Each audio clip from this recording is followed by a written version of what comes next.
महाराष्ट्रातील लोकप्रिय कीर्तनकार इंदोरीकर महाराज सध्या चर्चेत आहे. काही दिवसापूर्वी त्यांच्या मुलीचा साखरपुडा मोठ्या थाटामाटात पार पडला. मात्र समारंभात केलेल्या खर्चावरून अनेकांनी सोशल मीडियावर त्यांना ट्रोल केले.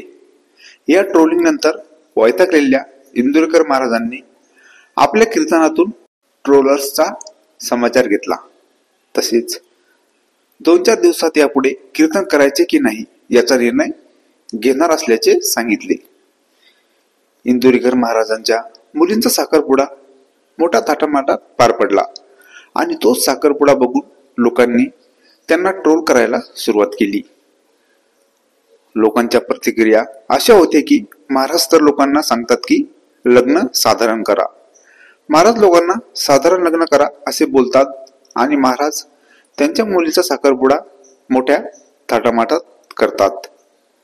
खर तर इंदोरीकर महाराज यांचं लोकांना सांगायचं तात्पर्य असं होतं की तुम्ही लग्न साधारण करा, कर्ज काढून लग्न करू नका.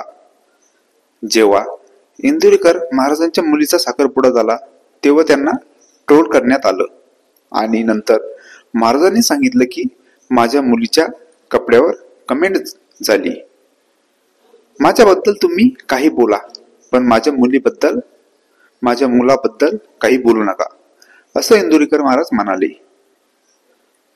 महाराज म्हणाले, आता बाद झालं, मी आता थांबणार. ते खरंच कीर्तन बंद करतील का आता यावर सर्वांचे लक्ष लागले आहे.